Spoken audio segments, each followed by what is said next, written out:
this is wrong. This is the projection of the spin of the nucleon. This is on the z-axis, not the orbital angular momentum. So I'm sorry about that. So k is the projection of the total angular momentum, lambda, which is the projection of the orbital, and sigma, which is the projection of the spin. Sorry about that. Okay, so here, we went through this in two different ways. I don't think I'll go through it again, but I can talk to anybody this afternoon if you want. You can either start with a given single particle energy and just go up through the k equals 1/2, 3 halves, 5 halves, 7 halves, 9 halves orbits, changing n sub z by 1 unit each time, because as the orbit goes from equatorial to polar, it's less extended in the z direction, so n sub z decreases. And then you go to the next one, and you start off with the next highest n sub z and do the same thing. Or you can take all the k equals 1/2 orbits. Take this k equals 1/2 orbit, 1/2, 5, 5, 0. This one, 1/2, 5, 4, 1. This one, 1/2, 5, 3, 0, and so on, and then go and do the 3 halves orbits and so on. So whichever way makes more sense to you. People like Augusto and me, I think we do it both ways. I tend to go through an orbit more than I go through a k value, but it doesn't matter. Okie dokie? All right. So, now, how do we use the Nielsen model? Okay, so it's similar to the independent particle model, except instead of having 2j plus 1 degeneracy, where we can put, say, 8 particles in an f7 halves orbit, we now can put 2 particles in each orbit with a given k value. So instead of having 2j plus 1 degeneracy, we have 2-fold degeneracy. As several of you have asked already, in order to use the Nielsen model, we need to know the deformation. How do you know the deformation? Well, actually, you already know the answer to that question, but we'll discuss it anyway. So you need to know deformation. And then, the Nielsen model is a model that applies to the nucleus, so it's in the nuclear frame of reference. And these nuclei live in the lab, and they can do things in the lab that we have to add on, namely rotation. Okay, so we have to somehow get the deformation, fill up particles 2 by 2, and then add rotation. Now the filling up particles 2 by 2 is very simple. It takes advantage of something you've heard many times during these weeks. So what you do is you take the Nielsen diagram for whatever kind of particle is the odd one. You assume that all except the last odd nucleon are coupled in pairs to 0. You know that pairs of particles like to couple to angular momentum 0. You've heard that from almost all of us at one point or another. And so you just mentally place 2 nucleons of whatever the odd type is into each Nielsen orbit, starting from the bottom. You fill up to where the last odd nucleon would go, and the orbit that that last odd nucleon goes into tells you the ground state of the nucleus. Okay, we'll do this so you'll see it. Okay, and then excited states just can be obtained by taking that particle in that last odd orbit and changing its orbit. Just like we did in the independent particle model, where you could have, say, something filled up to the d5 halves orbit in the 50 to 82 shell, and you can put it up into the g7 halves, so on. Okay, and then for each of these states, a state meaning all the nucleons assigned to orbits in the Nielsen model, the last one defining the state, you add a rotational band. That's all that's involved. So, the model is extremely simple. Somebody asked about seniority. It's sort of a seniority 1 model where you couple everything to 0 and don't worry about anything else except the last particle. Now you know from talking about residual interactions in the independent particle model that, say, if you take a nucleus like lead-210, those last 2 particles couple to 0 and you have a 0 plus ground state, and then you can make a 2 plus state at some energy, 1.3 MeV or something like that. In principle, you could do that and add that into the Nielsen model. Essentially, nobody ever does it because by the time you get up to 1.5 MeV, it's usually complicated enough that you're not actually using the model. Okay, so we have to know the deformation. You already know the answer to this because we've discussed it. You can get it in 2 ways. If you remember, I talked on one of the first 2 days about BE2 BE2 values in the neighboring even nucleus, from the first 2+ state to the ground state, that matrix element, oh, this should be squared, is proportional to Q squared, which is in first order proportional to beta squared. So from those BE2 values, you can get the deformation. And I meant to put this slide in, but I forgot, so I'll just draw it. If you remember, there was a plot of BE2 values that looked, of betas that were obtained from, this is a function of mass, say in the rare earth region. These betas were obtained from the BE2 values, and in the middle of the rare earth region, you kind of had a region of saturated deformation about 0.3 or so. Remember that plot? I'm sure all of you remember all 712 slides that have been presented so far, but I hope you remember this. Okay, so that's one way. So you just look at the BE2 value in the neighboring even nucleus, and you can extract beta. Okay? You can also get it from the rotational energies in the neighboring even nucleus. You know that the energy of the 2+ state is given by h bar squared over 2I times j plus 1 minus j of the ground state, but that's 0 for an even nucleus. So j, for the 2+, j is 2, so that's 2 times 3 is 6. So the 2+ energy is 6 h bar squared over 2I. So if you simply take the neighboring even nucleus, neighboring even nucleus, divide that energy by 6, you can get the moment of inertia, and then you use this formula, for this first order formula, to get beta. Okay? Yes? Can I come back for a while to the seniority? Is it really point to talk about it? Because like if we, because I agree the with you. Nielsen model, we break the symmetry like it's Yeah, SU2, yeah. So we cannot, like we break all the chains of the symmetries. I agree with you. I just meant it in the sense that we only take one particle, and we don't worry about all the You other. said something like a seniority number. You didn't say that it's a seniority number. Okay, well I hope I said something like that. I mean, I didn't mean it in a rigorous way. I meant that we just pair all the even numbers of particles to angular momentum 0. So generally, if we are going into Nielsen model, we pay the price for breaking all quantum numbers like this seniority and so on. Yeah. I guess I would say yes. Is that right? Say again. In the Nielsen model, you break all quantum numbers like seniority, and I haven't thought about it that way. Probably. But Nielsen model originates somehow from the shell model. Sure, it's just a shell model for a In the different shape. shell model, do we really need to consider seniority? Well, that's why I'm not answering you. Let me make one other comment. Another way to see it is if you put two particles in an orbit with k, with a particle going one way and going the other, that's angular momentum 0. Okay, so there are two ways of getting the deformation, either from transition rates or the energy spacings. In practice, there's a third way. You know approximately the deformation anyway because of this diagram, and you look on the Nielsen model. You can also do it that way. Look on the Nielsen model and see which deformation works the best. Remember, a basic fundamental point. These are collective models, not the right word. These are phenomenological models. And they can tell you what the nucleus is doing. They cannot tell you why. You need a more fundamental microscopic theory to tell you why a nucleus has a certain deformation. So whatever technique we can use to get the deformation is fine.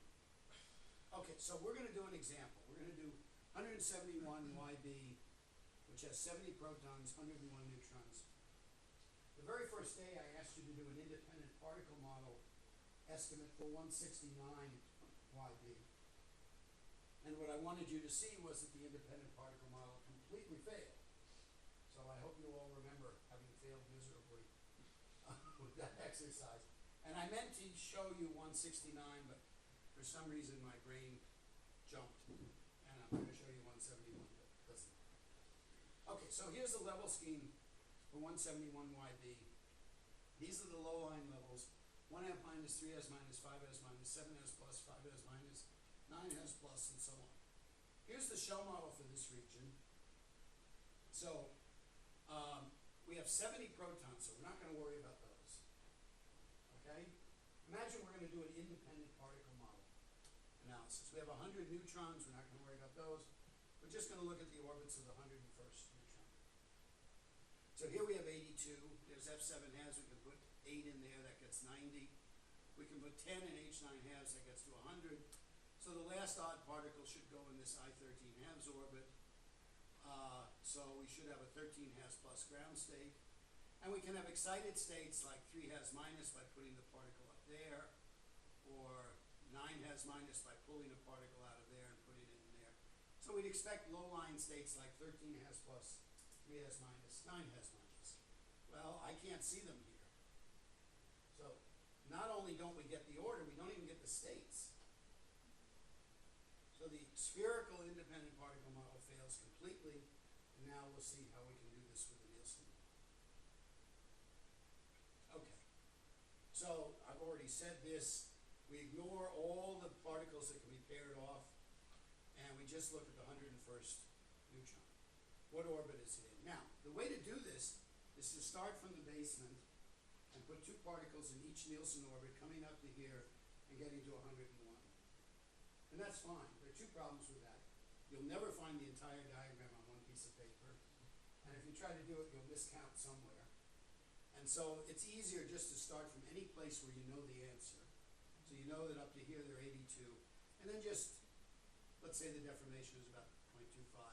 And just move into here counting how many particles you have.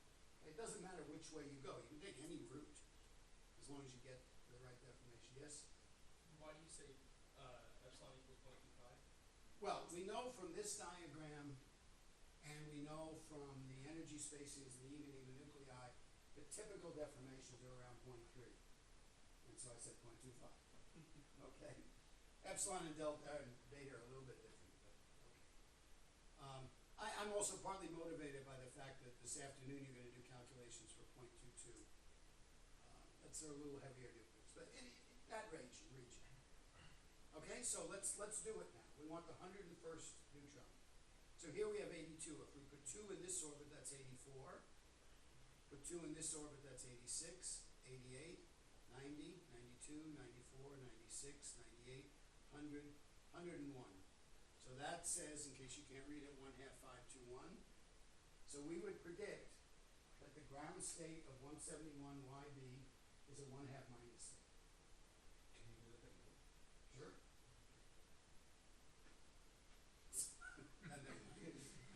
I was thinking of a slide I have on density functional theory, where I say, here's my understanding of density functional theory. The slide is blank, and I click, it says, do you want to see it again? So anyway, I'll do it again. So here we have 82 neutrons.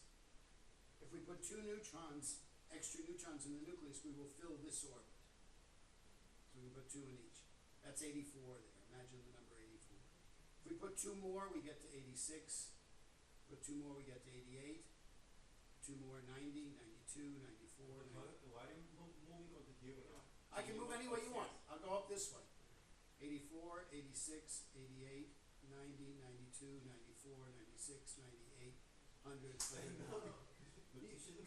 You can go any way. All you're doing is just counting how many nucleons you need at this deformation to get 101. I can start from the bottom. 2, 4, 6, 8, 10, 12, and so on. You can follow any route you want. Sorry? Why? Because I can see it easily. How big? I can go this way. I can do 82, and then I empty this, that's 80. Then I fill that 82, 84, 86, 88, and I can go over here, and I can come around, I can go there, and I can wind up there. And I won't get 101 because I'll do it wrong. No. So you get your nuclei with a fixed deformation. Yes. So you're wondering, for that deformation, if I start filling these shells, where would I end up? Well, you want to find out where you put the 101st particle. So you start down at the bottom, see the cursor or the pointing down? And you just add 2 until you get to here. No. The problem is these orbitals cross, and when you go on the other way, it might pitch the. No, it doesn't matter. Just work it out yourself, and you'll see it doesn't matter what path you follow to there. Because if you go this way, you're emptying an orbit, so you reduce by 2. You add 2, you reduce 2, reduce 2, reduce 2, add 2, add 2. I can go any way I want for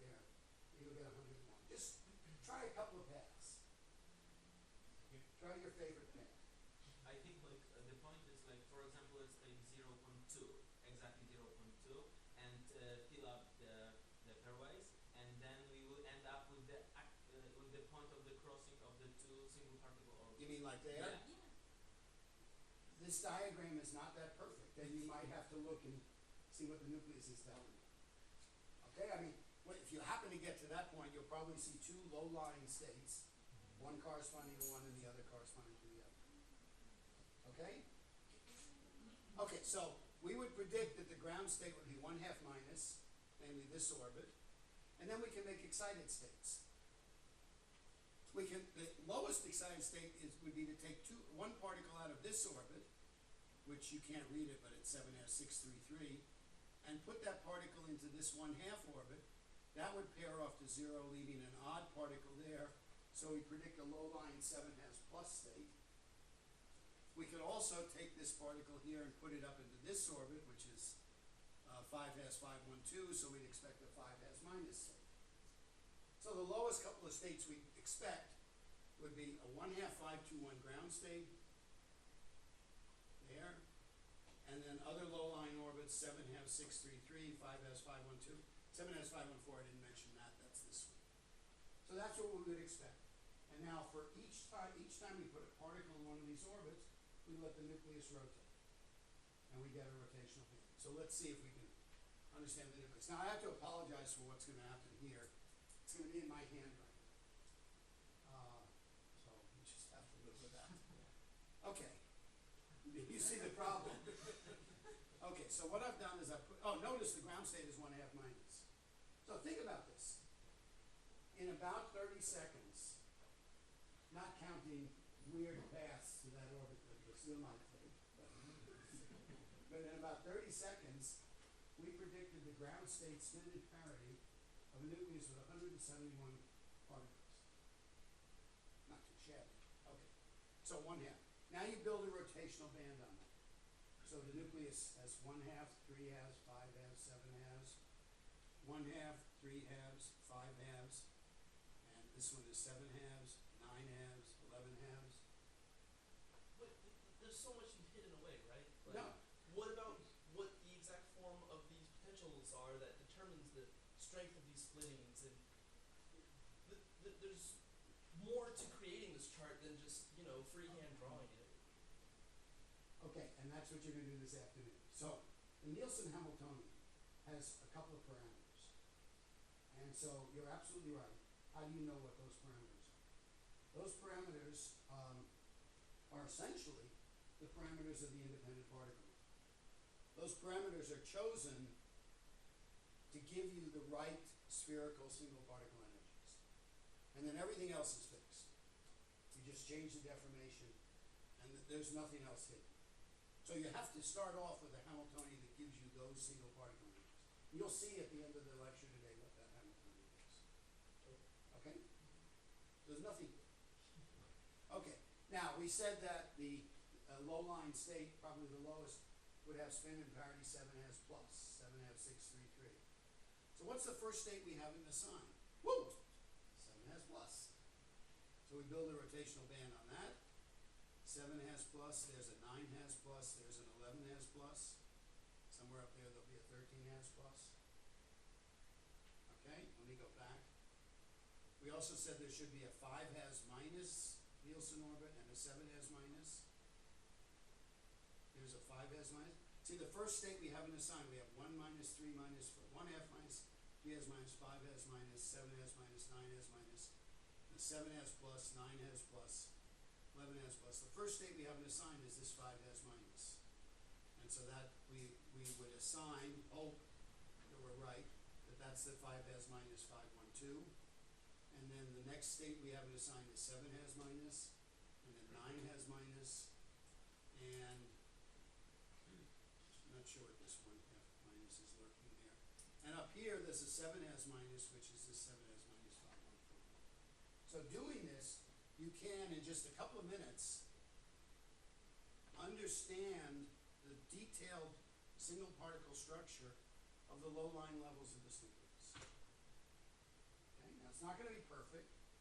There's There's no guarantee, in fact, that the deformation stays rigidly constant as you put particles in different orbits, because the deformation is going to be determined by minimizing the energy of all these particles. And if you put a particle in a downsloping orbit, it's going to shift the deformation a little out that way. If you put it in an upsloping orbit, it's going to shift it this way. So there can be small differences, but this is the basic idea. And it works remarkably well. Okay? Got it? Yes. So, with the rotational band which is built on half miles, half. Yeah, I know what you're going to ask. Go ahead, ask it. It's a good question. No, means how do you assign this 5/2 states in this level, just upper this 3/2 level? But it should be have more gap between this. You mean these energies look a little Yeah, strange? right. Yeah, they do. Anybody know why these levels? So these levels look like a normal rotational band where the spin increases, the spacing increases with spin. Anybody have an idea why this looks funny? One word, starts with a C. Next letter is O, R, I, O, L. Only got 2 letters to go. Coriolis. We'll talk about it. So that's a good question. This band looks very strange, right? Okay, we'll talk about it. Oh, so this is an important point. I just want you to appreciate how incredibly simple this is and how it basically works. What about these predictions of the rotational energies? All that's doing is adding in this J times J minus 1 minus J0 plus 1 for the first state of the band. And these are some examples. This is an example from gadolinium 157, rhenium 183, uranium 235, and erbium 167. And these are the experimental levels. The dots are the predictions from the rotational formula. And so it works very, very well. You'll notice there's something covered up, which you'll see later, and that comes back to your question. Okay, so it's very easy, generally speaking, to predict the low-lying levels of an odd mass deformed nucleus with a Nielsen model, almost trivial. Okay, and so I could have shown gadolinium 157. That has 14 valence protons, 64, has 11 valence neutrons, 82, has hundreds of trillions of shell model configurations. And in the Nielsen, it's trivial. And why? This is another example of a paradigm shift that I talked about at the beginning. You shift, first of all, in the independent particle model, we shift from a perspective starting at the bottom to one starting from closed shells. We look at valence nucleons. Here we've shifted even further from the closed shell to the Fermi surface, and we only look at what the very last particle is doing. And all the complexity is just absorbed into the ground state. Everything else is relative to that. And these excitations are just one particle excitations, or if you think in terms of what Augusto said yesterday, they're one quasi-particle excitations. Okay, here's another example. Erbium 167 has 68 protons and 99 neutrons. Now you can all do this. Does anyone want to guess what the ground state should be? Well, actually, we see it here, so it's not hard.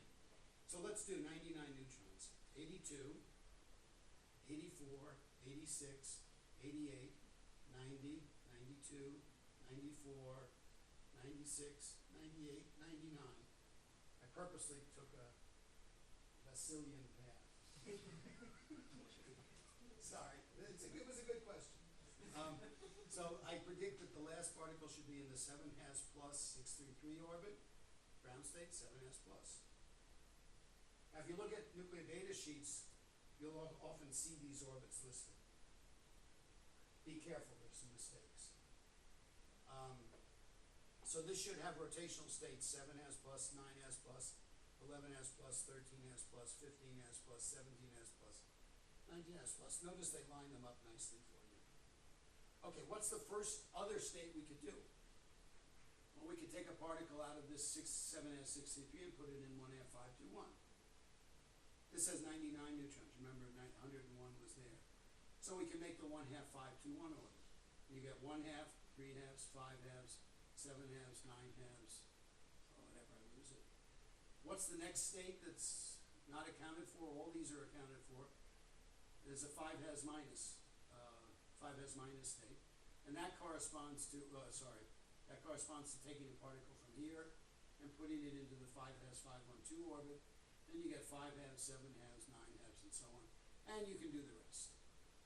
Okay, and so in the end, you can account for essentially all of these levels. You see these Nielsen labels all the way up there in seconds. Okay, and then having identified the Nielsen orbits leads to other predictions. For example, you can predict single particle transfer reaction cross sections like PP or PD. Okay, here's another example. I can go pretty quickly, I think now you get the idea. For your homework, you're gonna, not homework, for your exercises, you're gonna do the example of tungsten 183. Here's hafnium 175, has 72 protons.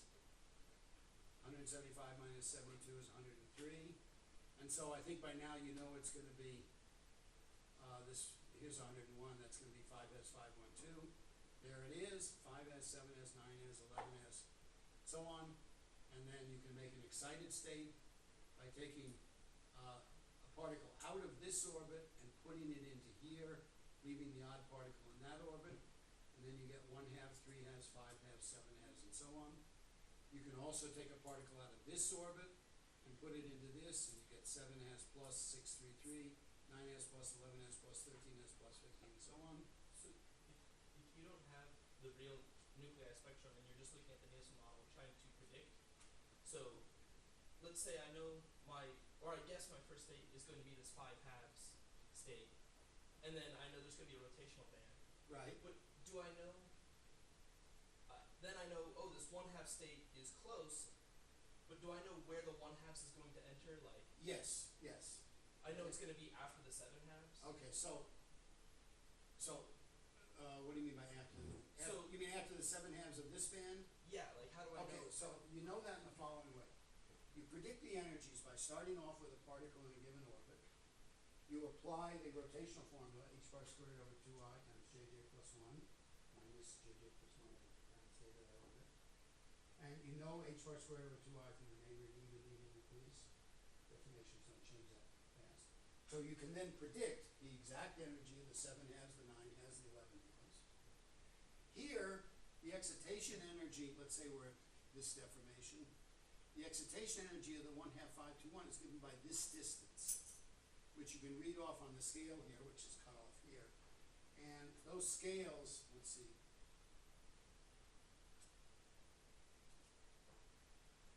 Those scales, this is not the actual units. You have to multiply this by a factor, but I'll talk to you about that later. It's roughly 7. Okay, so does that answer your question? Yeah. So you just go You just go marching up, you apply the rotational formula for the rotational states, and then read the energies off here. And okay, I mean, it's a simple model. It's not going to work exactly.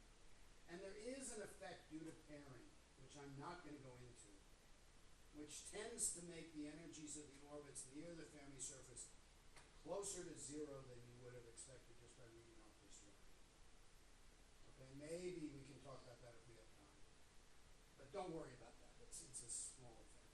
So let's assume that you don't know the deformation of the nucleus, and you start filling the orbitals. So how do you do that? All right, so I would say, well, first of all, if you know the deformation of a neighboring nucleus, you can probably start off using that and see if it works. But I would think it would be very unlikely, experimentally, to have a detailed set of levels for an odd mass nucleus like this and not know the energy of the first 2 plus of a neighboring even. It's very unlikely. So in practice, it's not really an issue. Now, if you're in a region of very rapid shape change, that can be an issue, but then the model probably isn't going to work so well anyway. Okay? So, you're not going to have a level scheme like this and know nothing about the neighboring nucleus. Okay? Okay, here's 179 hafnium. I don't think I need to go through this. I mean, it's pretty trivial, right? Okay. Okay, I want to just briefly discuss a more formal derivation of the Nielsen diagram because it. Question just about the endorsements. nuclei, if you do it for all nuclei, would that work? I mean, you get you end up somewhere for the protons and molecules. Let me and ask then you, you couple them. let me ask a general question.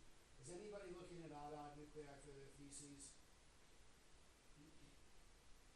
Alright, I won't make my general philosophical comment about odd nuclei. They are extremely difficult. You can take the odd proton and the odd neutron and couple their angular momenta, and now if you have a k value for the neutron and a k value for the proton, they can add this way or this way, and so one of them will be lower and higher, and there's some rules called Gallagher-Moskowski rules that tell you which way it should go. And So pretty complicated things. well, it's doable and people have done it, but odd nuclei are very tough. So those of you who are doing odd nuclei for your theses, have fun. Sorry. I've studied odd nuclei. That's why I study even. Okay, sorry. No. Okay. Okay, so this I'm going to be very brief on because it's in every textbook. Well, not textbooks on climate change, but I mean every nuclear physics textbook. So here's the Hamiltonian. You have a potential, which is the spherical independent particle model potential, and then we add in something that induces a quadrupole shape. And this is normally written, well, actually, what have I done here? This is the spherical part. So it's the kinetic energy plus a harmonic oscillator. And normally we use a Wood-Saxon potential here. Another way of simulating that is to add a term in L squared, because that flattens out the bottom of the potential. And then there's the spin orbit term. Okay? And what happens when you add in this residual interaction is the motion in the xy direction and in the z direction are no longer the same.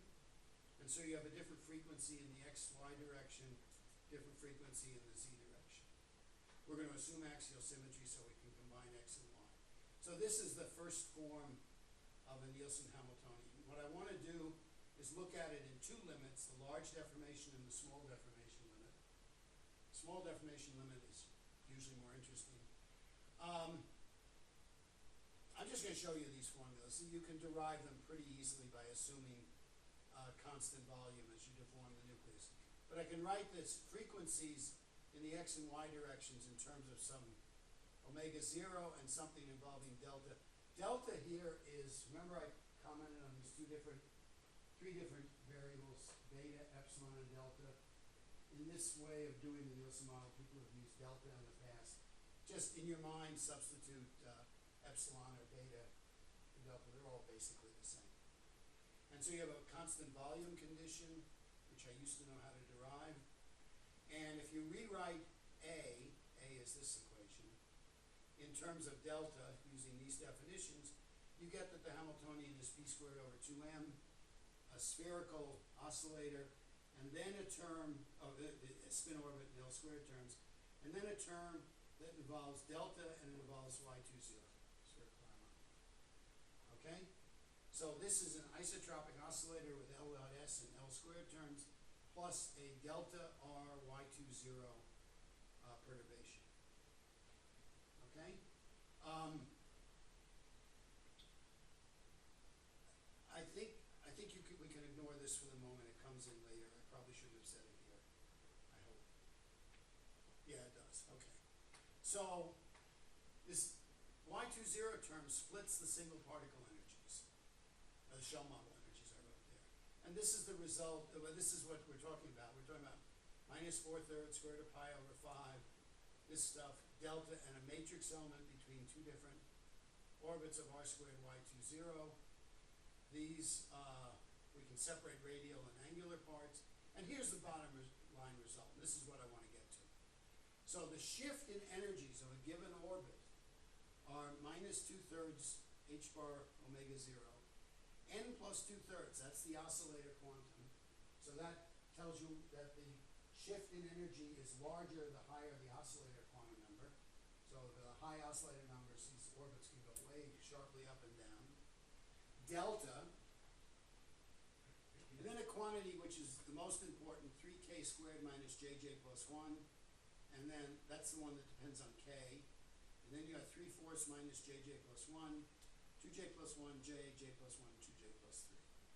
So let's look at the structure of this solution. And you can see detailed derivations of this in here. First of all, it's a proportionality to the deformation, delta. Secondly, the shifts in energy, that's the changes in energy in the Nielsen model, depend on k squared. And the lowest k is the lowest for positive delta. And they depend linearly on the oscillator quantum. Now, take a look at this quantity, but let's just take a look at this quantity. So 3k squared minus jj plus 1. So that quantity is negative. No, I'm sorry, I want to go back for a second. There are a lot of signs in here that you have to think about. There's a minus sign here. So minus means the energy is going to go down. There's a minus sign there. This quantity is negative for any j greater than 3 halves. So for most of the j's, that's going to be negative. So we got a minus sign and another minus sign, that's a plus sign. So everything here, with the exception of this, is positive. If delta is positive, we're talking about prolate shapes. Okay? So the whole expression is negative if k is less than jj plus square root of jj plus 1 over 3. All I've done is taken that 3 and taken the square root. So if k is less than jj plus 1 over 3 square root, then you'll have an overall negative sign. Okay, now, jj plus 1 over 3, square root of jj plus 1 over 3 is approximately j. Okay, really large j. Square root of 3 is like 1.8. And 1 over 1.8 is about 0.65. So that says that this is negative for k values less than 2/3 of j. That means slightly more than half of the orbits will be going down. Okay, so for j equals 13 halves, for example, this quantity will be negative for j equals 1/2 k, sorry, whoops. For k equals 1/2, 3 halves, 5 halves, 7 halves, and positive for 9 halves, 11 halves, 13 halves. Okay? And do we see the same phenomena you explained earlier with the smaller j value splitting less, or the smaller k value splitting less? Yeah, absolutely. I mean, if you plug in numbers here, you'll see that. And we actually will plug them in a minute. So this just illustrates for I13 halves, we said that downsloping orbits should be 1/2 through 7 halves, and less downsloping as k increases, and the upsloping ones, those. So here we have 1/2, 3 halves, 5 halves, 7 halves going down, 9 halves, 11 halves, and 13 halves going up. Okay? So about 2/3 of the orbits go down. What happened? Oh, okay.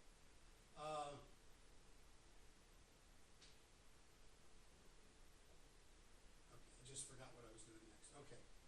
So I want to look at the large deformation limit. In the large deformation limit, these terms, this term is huge. These terms are negligible, so you can forget them. And then you just have an oscillator quantum situation, and the energies are simply given by h bar omega x, n times n minus z plus 1, plus h bar omega z n z plus 1/2. That's just solving the harmonic oscillator for x, y, and z. Okay? You'll still have that the energies will be proportional delta. Okay? But now the energies will separate according to the distribution of the motion in the x, y directions compared to the z directions.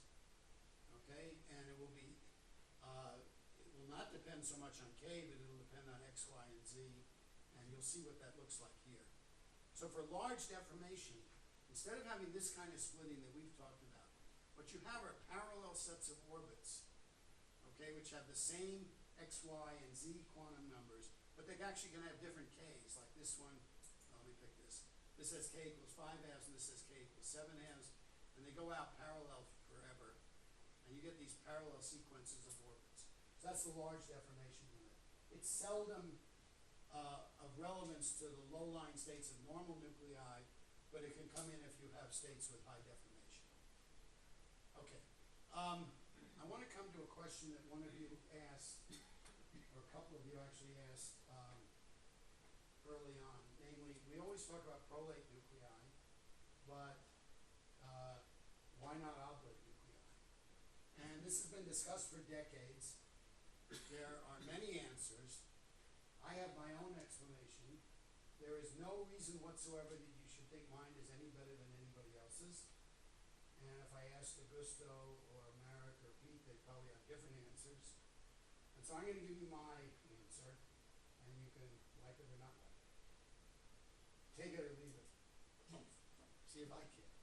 Okay. Here is this energy expression. Okay? Now let's analyze this a little. So this is negative for all except the smallest j's. And so we're left with a negative sign here, a negative sign here, that makes a positive sign, times delta, this stuff here is just constant, times 3k squared minus jj plus 1. Okay? Now let's look at this expression. Okay, so for delta positive, the lowest orbits are low k, right? We saw that. And so the energy goes as minus j squared because low k is, this low k, sorry, this will be small, and this goes as j squared. So the energies will go as minus j squared. For high k, for oblate deformations, the lowest orbits will be high k. And we haven't discussed that, but let me just try to motivate that. I mean, there's no reason why shouldn't be obvious to you by now, but here we have the Nielsen diagram, and from some single particle state, I have orbits going off like this, where this is k equals a half, 1 half, 3 halves, 5 halves, let's say this is 7 halves. What happens on the oblate side? So this is beta greater than 0, beta greater than 0 prolate. Now you can see why I don't write on the board. And this is beta less than 0 oblate. And all the arguments that led to the lowest orbit being k equals a half will now lead to the lowest orbit being k equals 7 halves. Okay, so on the oblate side, the lowest orbits will be the highest k. And now if you look at this function, the highest k the highest k for a given orbit j is obviously j. So this is basically 3j squared minus j squared. So the energies go as minus 2j squared. Is that clear? I mean, it's an approximation, but roughly. So on the prolate side, the lowest orbits, the energy dependence is basically minus j squared. On the oblate side, it's minus 2j squared. Minus 2j squared is more negative than minus j squared. And so, for example, if you plug in numbers here for j equals 13 halves, on the prolate side, the k equals a half orbit is lowest, and this thing gives you minus 48. The oblate side, the lowest orbit is k equals 13 halves, and gives you minus 78. So oblate is lower in energy. So nuclei should be, and it's always the case, whatever j you put in. So most nuclei should be oblate. According to this formula, they should be oblate.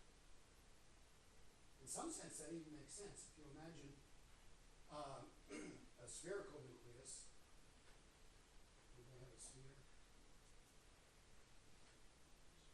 Okay, imagine a spherical nucleus and have a particle going in an orbit.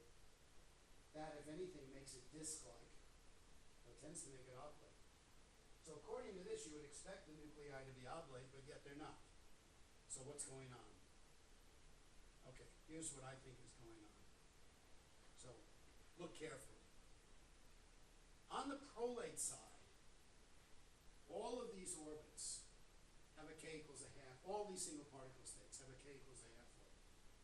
So there are many k equals a half orbits. And they mix. Okay? The wave functions mix. And so the lowest one gets pushed down. The lower ones get pushed down. They all have this negative curvature. On the prolate side, where I don't have a drawing, the lowest orbit is going to be the highest j, and there's only one orbit with that k, so it doesn't mix. so it goes down straight. And I think it's, in my interpretation, it's this curvature, which comes from the two-state mixing, which favors the prolate deformation. So mixing of low K orbits on the prolate side pushes the lowest orbits lower, curves them downward. This overcomes the inherent oblate bias that you would normally expect. Doesn't happen on the oblate side. There's only one K equals 13 halves orbits, 2 11 halves, and so on. That's my interpretation of why nuclei are prolate rather than oblate, and I don't dare look at Pete to see what his face looks like at this point. So, Pete probably disagrees. Do you? The argument doesn't change if you, because you see, if you look at 82 to 126, the high J in spherical, the spherical point, right? You start with high J orbits and then you go to lower J orbits. You always have the high J orbits at the bottom. Yes. So- Your argument would still hold if you put the lower. Oh, J. okay, so that's a very good point. What Pete is saying, if I can interpret, is that it depends on the fact that I had the high J orbits at the bottom of the shell and the low J orbits at the top. The spherical. Right, in the spherical situation. So what would happen if the independent particle model had the low J orbits at the bottom and the high J orbits at the top? So my answer is that certainly would play a role, but that would be the least of the changes. I mean, the whole world would be different. But I guess your argument would still hold, right? I have to think about it, I haven't thought about it, but probably, but I have to weigh it. I agree with the mixing. The But- mixing is essential. But I mean, if the independent particle model were upside down within a shell, there'd be far more things that would be different. You would probably not even be sitting here. Right? Or you would look on it. Okay, so that's my argument. Sir, Yes. so there is in this two region, this protein and one is oblate case.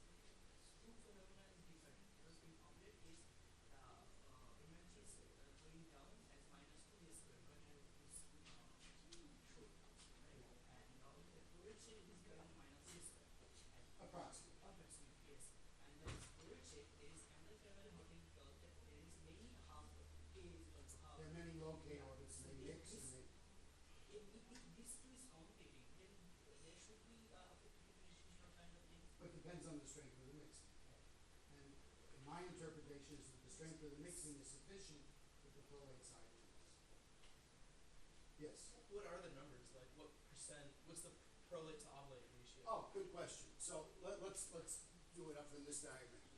So these nuclei here are spherical, right? I now start filling up the shell, and you begin to get deformation.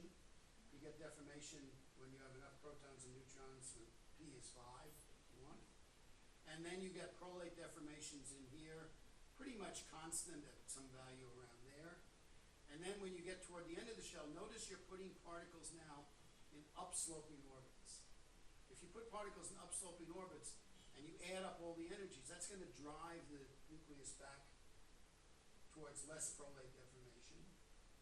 And just up here at the very end, you typically get a few oblate nuclei. Okay?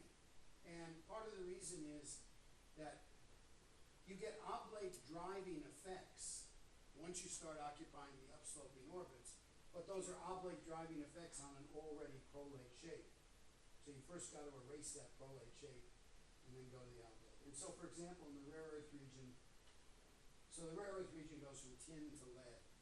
And the only oblate nuclei are a couple of very, very heavy platinum and, well, mercury for sure, probably some platinum isotopes at the very, right up here there.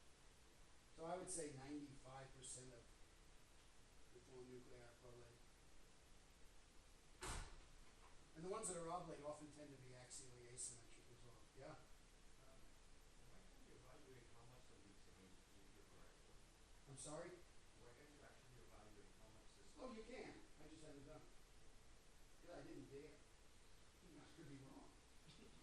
No, I just haven't done it. But yeah, you're absolutely right. I mean, all you have to do is just take a given deformation, add up all these energies up to to the last filled orbit. Do the same on the oblate side and see which energy is lower. You start from the next 100 kilometers, take the PQ and divide it back. Yeah, you can do that too. Exactly. Yeah, because you're just looking at the differences. Okay. Now I want to talk about Coriolis effects. These are very important in nuclei. They're also important on the Earth. You all know what the yes? Can I come back for a while? How do you know, maybe that's a stupid question, but how do you know that the nuclei is prolate or oblate? Oh, that's not so easy. The best way is to measure a quadrupole moment. And the sign of the quadrupole moment is related to the deformation. Isn't that you can just rotate your oblate, prolate nuclei in order to get the oblate? No. Think about let's start with a sphere. If I want to make a prolate nucleus, I actually said this in the first lecture. If I want to make a prolate nucleus, I stretch it in one direction and squeeze it in two. If I make an oblate nucleus, I squeeze it in one direction and stretch it in two. So I can't just rotate one into the other. Okay, so they're different. They're fundamentally different shapes. And the way to do it experimentally is to measure a quadrupole moment. You can measure that in a number of ways. The most straightforward is probably Coulomb excitation. I can't remember, are you experimentalist or theorist? Theorist. Well, okay, there's a technique called Coulomb excitation, which you should know about because it's a very useful one. And that way, it's difficult experimentally, but you can get the sign and magnitude of the quadrupole deformation.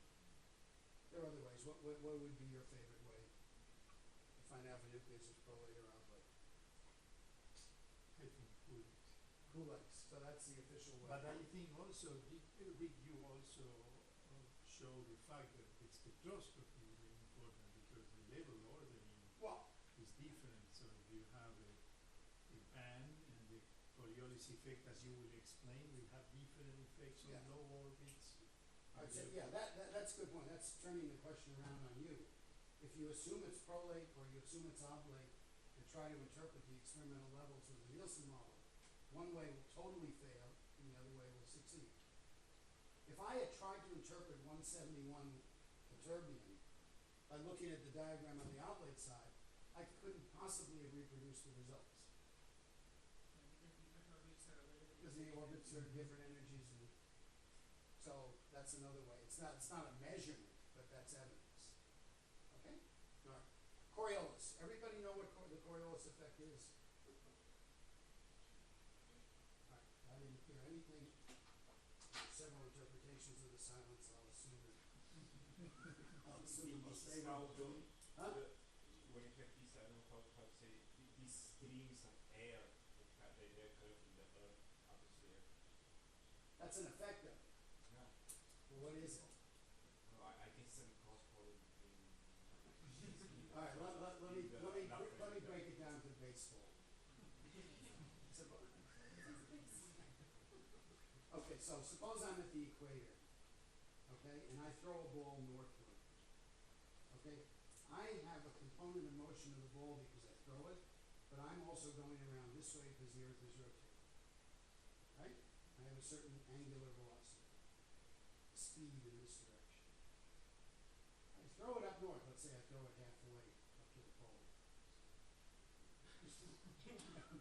The person up there is going around also, but slower, because he or she doesn't have as far to go. So as that ball goes up towards that person, it's got a component of velocity in this direction and a component in this direction, which is more than that person's component. And so from that person's point of view, the ball goes this way. Okay? That's the Coriolis effect. Not sure I call it a force. I call it effect. Okay. So here's everybody get that?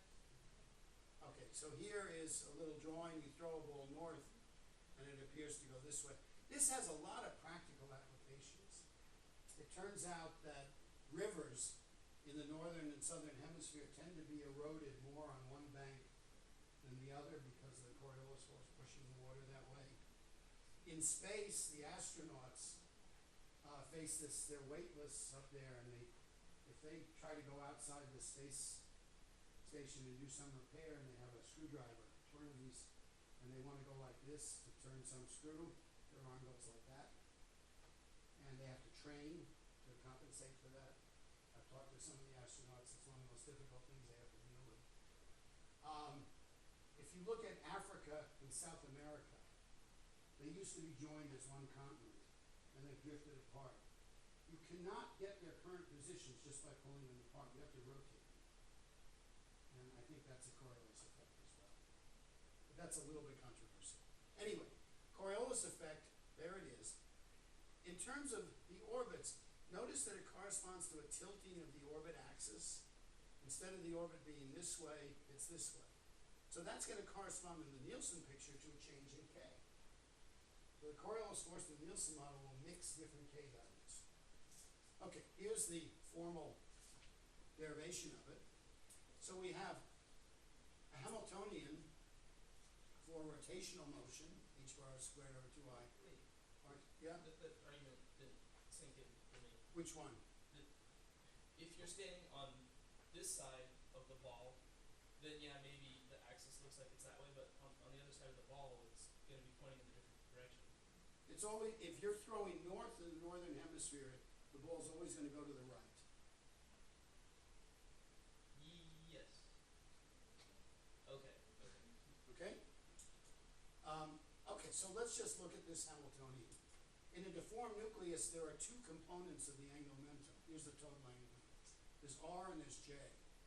And so if I look at this rotational Hamiltonian, I have h bar squared over 2ij minus j squared. I can expand that, and then you all know this, so I'm not going to spend a lot of time on it.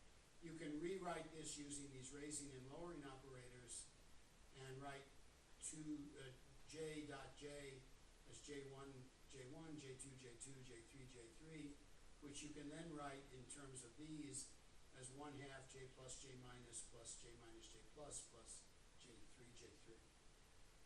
And so you now put that into here, and you get j squared, which is that, little j squared, which is that, this j3 term, which is that, and this term, which is that. Okay? And now going one step further, then the energies will be h bar squared over 2I. This gives j times j plus 1. This gives 2k squared, because those are the z components of the particle angular momentum and the little j, and those z components are the same. And then the matrix element of j squared.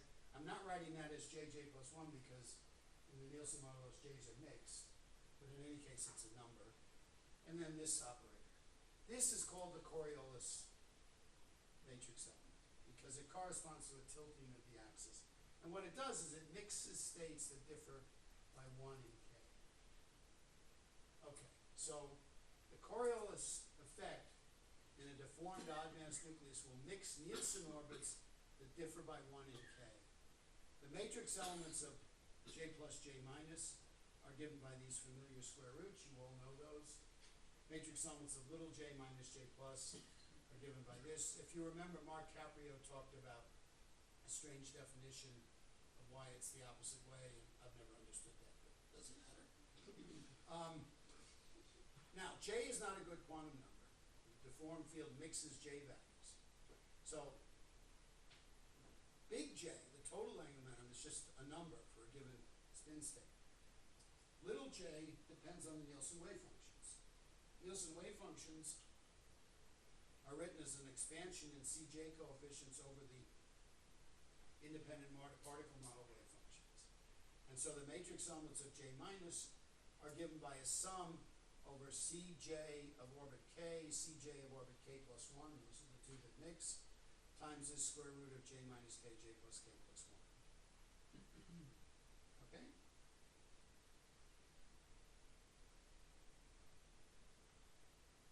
Okay,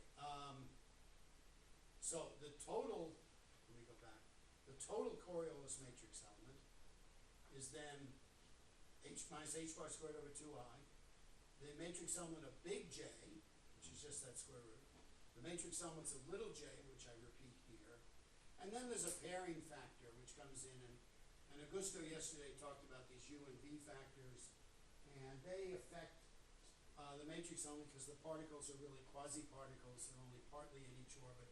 And I'm not going to discuss this in great detail. In practice, you can take this number roughly as 0.7. It would vary from 0 to 1. And it's important in real calculations, but it's not important conceptually for what we're talking about. Now, I want you to notice the general form of this. Let's consider a fairly high spin state, where J is much greater than K. So this would be a high state in the rotational band. This square root is then the square root of J squared approximately, so it goes as J. Okay? This also goes as J. Okay? So if J is much greater than K. So the Coriolis matrix element, at least the maximum values, are going to be h bar squared over 2I times J times J. So that tells you that the Coriolis mixing increases with spin, and it can be a big number. This quantity is, you can approximate as the energy of the first 2+ state in the neighboring even nucleus divided by 6. So if you have a 2+ state at 100 kilovolts, that's 16. And if you're talking about a total angular momentum state, let's say of 15 halves, 7.5, that's 16 times 7.5, which is 120 kilovolts or so. And J might be 5 halves or so. So you can talk about matrix elements of maybe 200 kilovolts, 300 kilovolts. Okay? That's big, because if I go back to the Nielsen diagram, these energy spacings are on the order of 50 or 100, 200 kilovolts. So these are Coriolis mixing matrix elements that can be, at a maximum level, comparable to the spacings. So it can be a big effect. It often isn't, but it can be. Yes? So now you're talking about state mixing between states with different J's? I'm talking about mixing with different K's. Different J's. Yeah. So case is already involved in the Now it is not. That's why in a very early slide, I said that K is a good quantum number for a Nielsen orbit, but that doesn't include residual interactions, and this is in a sense a residual interaction, which has the effect of mixing K values. Okay? All right. So the Coriolis force mixes states that differ in K by 1. Here's an example. We saw this already. We discussed these two orbits. 5 has minus 512. 7 has minus 503. So they differ by 1 in K, and so they will mix. Now, how big is the mixing matrix element? Well, this afternoon you're actually going to calculate one of them, but I'll give you some guidelines. The largest Coriolis mixing matrix elements occur if the change between these two orbits, delta and z, is the opposite of the change in lambda and is 1. So this is a case where there's a big Coriolis matrix element. So nz goes down by 1 and, yeah, that's right. nz goes down by 1 and lambda goes up by 1. So, I mean, it just turns out that way if you look at the Nielsen wave functions. So those matrix elements are on the order of 2 or 3. And all the cases of the unique parity orbit have matrix elements on the order of 6. And they all satisfy this rule. 660 mixes with 651, so 6 has gone to 5 and 0 has gone to 1. 651 mixes with 642, 5 has gone to 4, 1 has gone to 2, and so on. And the matrix elements involving the unique parity orbit are always the largest, and you can see that right here. Let's look at this matrix element for the unique parity orbit. The unique parity orbit, that's this orbit, I13 halves. Remember, these lines are straight. It doesn't mix with anything. Its wave function is nearly pure I13 halves. Right? All these others are quite highly mixed. But this one is pure. So now if we go to this expression, there's only one term in the sum, namely the highest K value. Okay? And so that's going to be 1. And then you're going to have a quantity here, which will be, if you just put in some numbers, you'll see that it comes out to be approximately n, the oscillator quantity. So for the unique parity orbit, the Coriolis matrix element's on the order of 6. Here's an example where it would be smaller. 5 has 512. I took the same example as there. 7 has 514. Here n sub z is the same, and lambda differs by 2. That turns out to be a smaller matrix element. You'll see this when you see the table of the results. This is just a guideline, so in your head you can estimate if you're going to have big or small effects. Here's a table of theoretical values of J minus, and you can see here different orbits, and the numbers filled in whenever k differs by 1. So here you have, for example, 5 has 512, 7 has 503, so n sub z drops by 1, and lambda increases by 1, and you get 2.8. Here's a case, 1 half 510, 3 has 512, so that violates that rule, and it's on the order of 1. Okay? And this one you're going to calculate in one of the exercises. Okay, the Coriolis matrix element between these two. Actually, it's an optional exercise, but it takes you about 3 minutes. Okay? And for the UPO, the unique parity orbital, these numbers are typically about 6. Let's look at how big an effect this can be totally. We looked at the maximum values. Let's just do it again. So, h bar squared over 2I, we can approximate by the 2 plus energy in the even nucleus divided by 6. This matrix element is given by this. This matrix element is given by that, and we have a pairing factor. So typically in the rare earth region, the 2 plus energies are on the order of 190 or 100 kilovolts. So that divided by 6 is 15. This, if you plug in, say, J equals 5 halves and K equals 1 half, these numbers, these square roots are going to be on the order of 2 to 3. J minus matrix elements will be n, so that would be 6 for this region for the unique parity orbit, 1 to 3 for the others, and less than 1. 1 to 3 for these ones that satisfy this condition, and less than 1 for the others. The pairing factor, I'm not going to discuss that, approximated by 0.7. So the total matrix element is about 40. 40 is 15 times 2 to 3 times 0.7 for the pairing factor. And historically, people have found that if you do Coriolis mixing calculations with the matrix element you would calculate this way, you overestimate the effects. And so for, just as an ad hoc thing, they put in an extra attenuation factor, which is roughly 0.7. A lot of discussion of the origin of that. And then the J minus matrix element, which ranges from 0 to n. So if you multiply these out, you get 40 times 0.7 times 0.7 is 20. 20 times 0 is 0. 20 times 6 is about 150 kilovolts. So it can range from a few kilovolts up to hundreds of kilovolts. And so it can either have a very small effect or a pretty significant effect. Okay, there are two major effects of the Coriolis force. One is a diagonal effect on energies, and the other is an off-diagonal effect in terms of mixing of the wave functions. And so first I want to talk about a special diagonal effect. So there's an effect on for mixing. Levels will repel each other. But there's a very special effect that occurs in one particular case. Remember, and I'm not sure who showed this first, but in a deformed nucleus, you have to write the wave functions in a symmetrized way, because the particle can go around the nucleus either way. And so if it's going around the nucleus this way, it'll have plus k. If it's going around the orbit in that way, it'll have minus k. We can't distinguish those.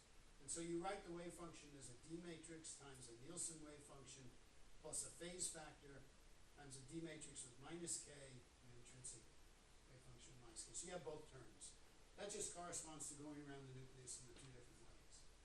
Now here's, yes? Isn't wave function like the Nielsen wave function already deformed? Yes. So why don't we use just this wave function? Oh, this is rotation. You have to add in rotation, because the nucleus can then rotate in space. The Nielsen wave function is in the body fixed frame. Okay. So now, there's something special that happens for k equals a half. Notice if you put k equals a half here, then you have minus a half here. K equals plus a half and k equals minus a half differ by 1. So the Coriolis effect can mix this wave function with itself. Okay? And so you get a self-mixing effect. If you go through the formalism, that gives an extra term in the energies. So here's what you normally get. Just just a rotational band. But now you get an extra term, which has an oscillating phase factor, and a quantity called A, which is given in terms of CJ coefficients like this. A is called the decoupling parameter for reasons that I don't want to go into. But anyway, it's an effect on the energies of the rotational band that oscillates with spin. And that phase factor ultimately comes from that phase factor and from mixing of the left-hand side with the right-hand side of the wave function in the matrix element. Okay? And so that's going to, this alternating spin is going to lead to a sequence of rotational energies that don't follow JJ plus 1, but follow JJ plus 1 with an added alternating staggering. Okay? And you can forget this, that's just a numerical example. This is a little diagram of the rotational energies of a nucleus as a function of A. Suppose A is 0, that means no Coriolis mixing. Then I would have 1 half, 3 halves, 5 halves, 7 halves, 9 halves, 11 halves, following pure J times J plus 1 sequences. Once I have a finite A, these energies will change, and they will change in opposite directions. The 1 half will go up, the 3 halves, the 1 half will go down, the 3 halves will go up, the 5 halves will go down, the 7 halves will go up, 9 halves down, 11 halves up. If A is greater than 1, you actually invert the order. So you get rotational bands where the order of the states is not monotonic in J. If you have an A value a little less than 1, say here, you'll get a 1 half, and then a 3 has and 5 has very close, and a 7 has and 9 has very close, and that's the effect you noticed earlier in Ytterbium 171, where you asked me about the energies of the K equals 1 half orbit. Okay, and this is a figure I showed before, and I said that you'll see this later. So that is the 1 half 5 2 1 orbit in erbium, and you get this sequence: 1 half, 3 has, 5 has, 7 has, 9 has, and so on. So the Coriolis effect leads to this special staggering, and if you remember back to 171 YB, you saw exactly that effect. Okay? So let's look at a realistic example of Coriolis mixing, and this example also, in a way, highlights the whole beauty and power of the Nielsen model. Here's the level scheme for dysprosium 161. Okay, I'd like you all to interpret this. Okay, you need some more information. You need the spins and parities, which I didn't have space to write. But if I wrote the spins and parities, and you look at the Nielsen model, and you know roughly the deformation, 0.25, 0.3, you can just count the number of particles, you forget where the last particle is, the last neutron, and figure out what Nielsen orbits it goes into. And with a little bit of work, you can take all of these levels, and the work is not big. I mean, it's 20 minutes or so. You can assign them to all these rotational bands. There are a few here that are trouble. Okay, you got a 5S542 with its rotational band. Got all these. Here's a K equals a half band with a decoupling parameter. Here's another one with a decoupling parameter of the opposite sign. Okay, so that's an interpretation of all of those levels, almost all of them, in dysprosium 161 just from the Nielsen model. Now, what about Coriolis mixing? So, here we have Coriolis mixing. The light blue ones are going to be cases where the mixing is relatively small. 5 has 523 with 3 has 521. That doesn't satisfy this delta NZ equals minus delta lambda equals 1 rule. Okay, here's another one, 3 has 521 with 1 half 521. Here's another one, you can follow me. The ones in red will be larger mixing matrix elements because they satisfy this rule. This one here is 5 has 523 with 3 has 532. So n sub z and lambda go in opposite directions, and you have a couple of others. Okay, and you can put in and do a Coriolis mixing calculation. It's almost always safe to do it as a sequence of two-state mixings. In principle, you should do multi-state mixing because this will mix with this, which in turn will mix with this. but it's a very good approximation usually, except for unique parity orbits. We do it as two-state mixing. Okay? And remember, this k equals a half to k equals a half, that's the green one. And how much time do I have? Oh, I got time. Okay, I want to show you one of the mysterious aspects of rotational motion on a nucleus. So we all know what a rotor looks like, right? We have a nucleus, prolate deformed nucleus, which rotates, and as we go up the rotational band, it rotates faster and faster and faster and faster, right? Who sits at that corner of that table right there, that first table where you're sitting now? Who sits there? No. Yeah, you rotate your pen in your fingers. Did you demonstrate that?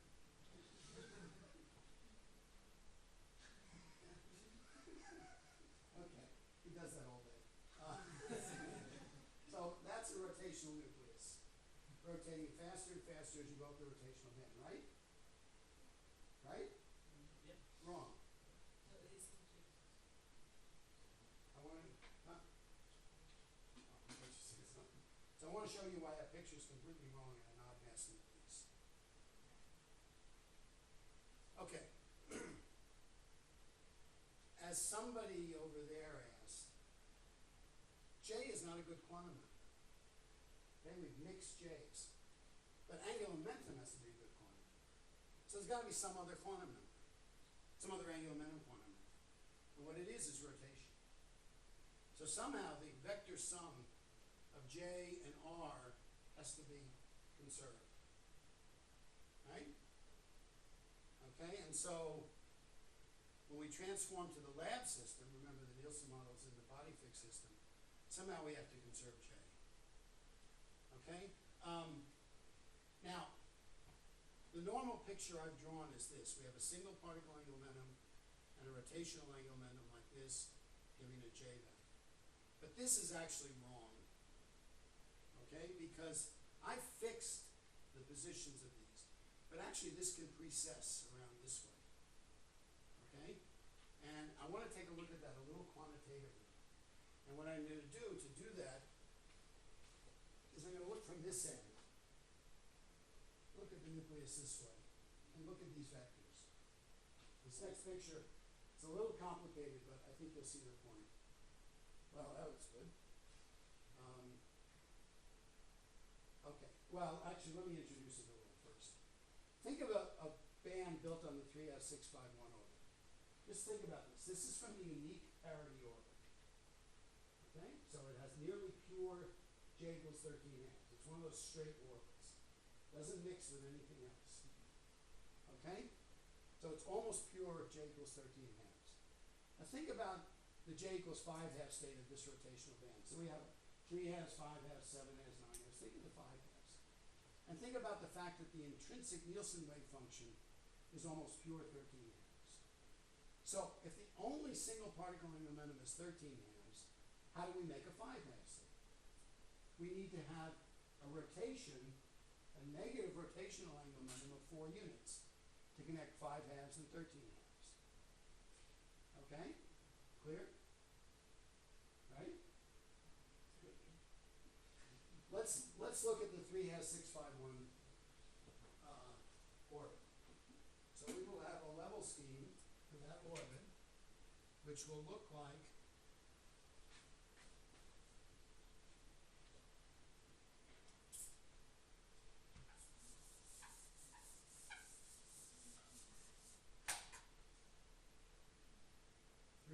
plus, 5 halves plus, 7 halves plus, 9 halves plus, and so on.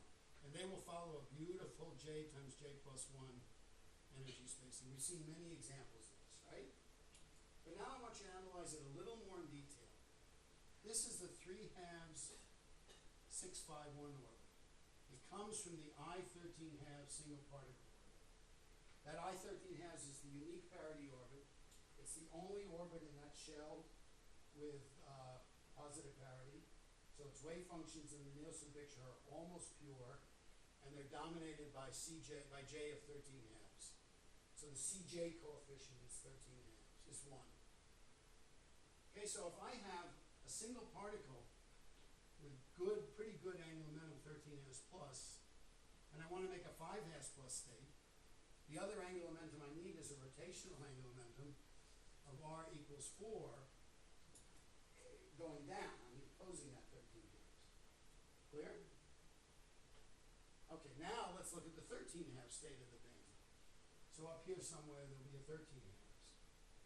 Now I have a particle, a single particle angular momentum, 13 halves. I don't need any rotational angular momentum. Right? Mathematically, it's clear, but physically, what is this R or? You'll see in a second. So you want to say that in this picture, the nuclei is getting slower and slower and slower when you go over the bed, not faster, faster. That's the question I'm posing. So you would think that this would be rotating less than this. And therefore, this should have lower energy. So the band should be upside down. You should go 13 halves, 9 halves, 11 halves, 5 halves. Right? Is that clear? It doesn't happen that way. Actually, it does happen that way. Augusto, if he had gone a little further in some of the things he was talking about, would have shown you cases of upside down bands. Okay, they're called decoupled bands. But in most cases, it goes monotonically with J. So there's something wrong with this picture. Okay, I can't say that this has rotational angular momentum 0 and this has rotational angular momentum 4 because this would be lower in energy. So what's happening, so that's the puzzle. And so I guess I've covered all this. Why aren't rotational bands upside down? And here's the answer. Now, here's the z-axis.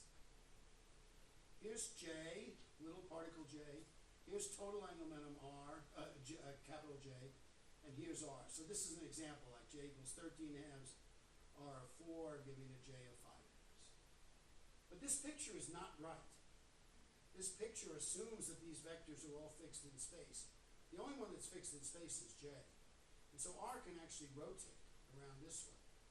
And so if I look at it end on, I now have single particle angular momentum J ending in point A, total J ending in point B, and R going around here.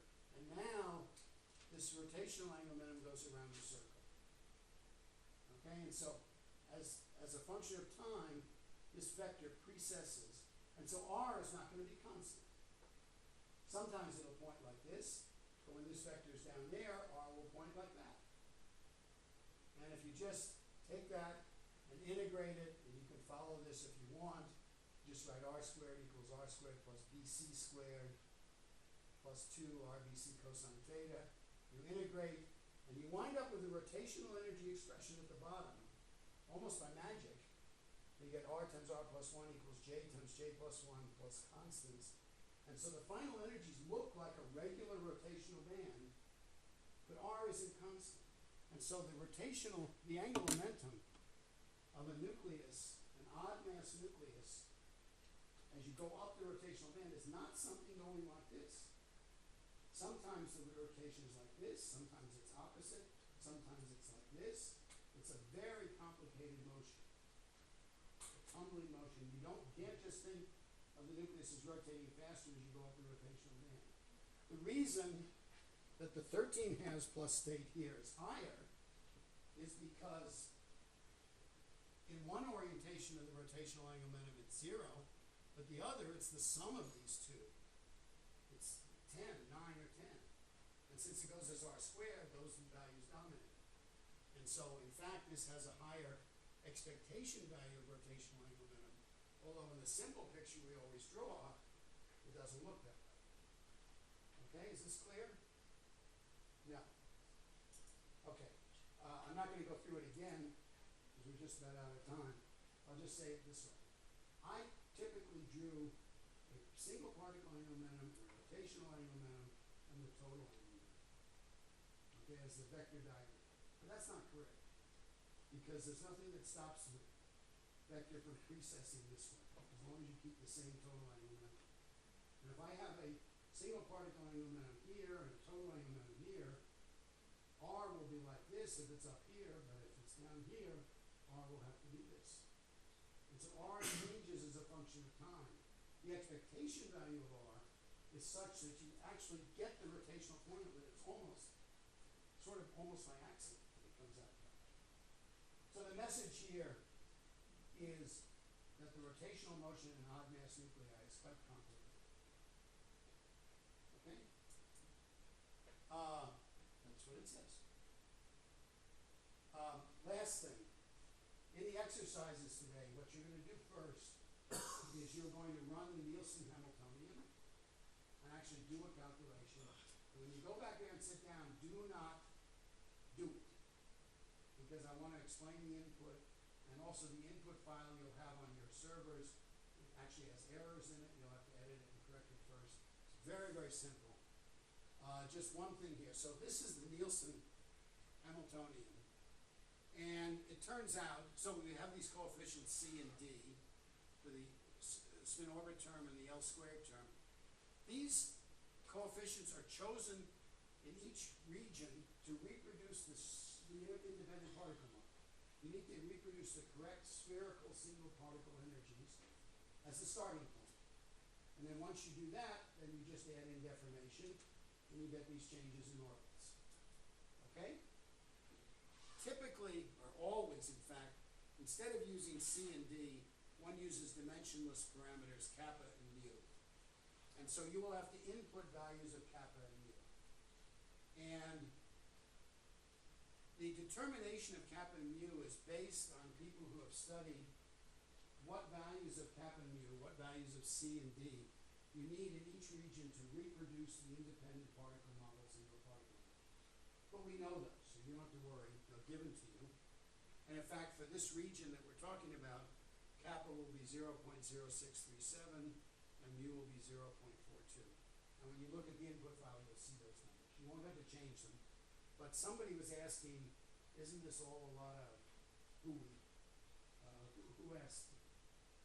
I said there's a lot of stuff hidden. Okay, so there's not much hidden. There are these two parameters, but those are fixed by reproducing the independent particle model. And then the rest is just a particle deformation, which is parameterized in terms of epsilon or delta or beta. Okay, and so the first thing you'll do will be calculate this. And as I said, the program is stupid, and it doesn't know the Nielsen quantum numbers. And so the first thing you'll do is assign the Nielsen quantum numbers using the idea that we did first. It's easiest to first do it for the I-13 has orbit, because those wave functions are very pure. And I'll project up on the screens what the output looks like, what the input looks like, what the output looks like, and get you started on that. And then, if you remember, I said that having discussed the Nielsen model the way we did it in the beginning, you can actually make a Nielsen model for any shape. And so I'm going to ask you to predict what would happen to some of the energies for a hexadecapole shape. Hexadecapole shape looks like this. Like a clover leaf like this. Okay? You're going to predict that by hand with no calculation. And then you're going to run the Nielsen model for 3 different hexadecapole deformations and look at what the predictions are. And at the end, I'm going to ask you to do a very simple Coriolis calculation. With this hexadecapole, what is it if you rotate it? Is it like 2 prolate superimposed or 3 prolate superimposed? I can't answer it that way. I'll just draw it. So hexadecapole deformation.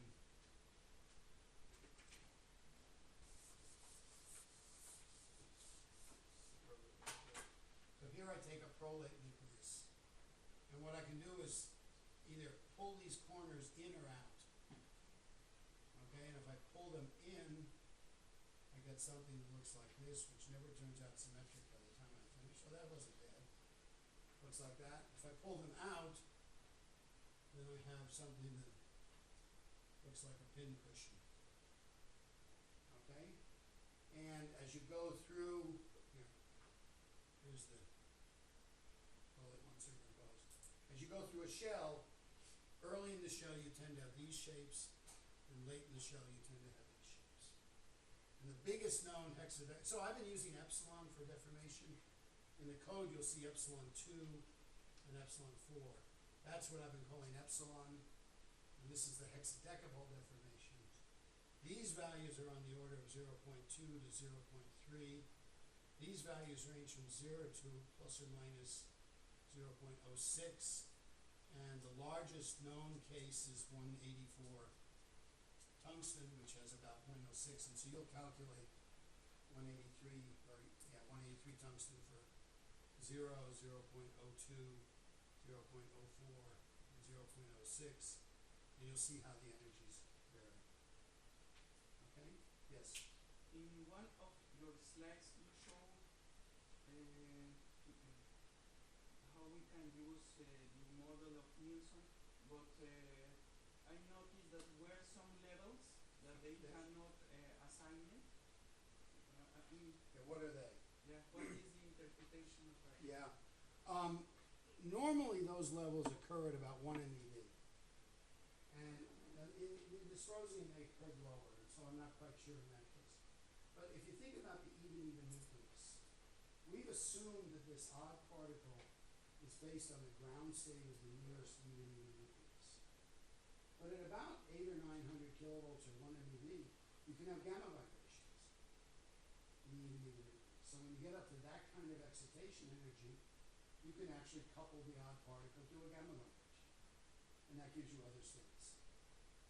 So most probably those other states are particles coupling in a deformed field to vibrations in the nucleus, in the even core. In the particular case of dysprosium 161. It may have been also that those levels didn't have known spins, and so it was harder. I just don't know. Any other questions?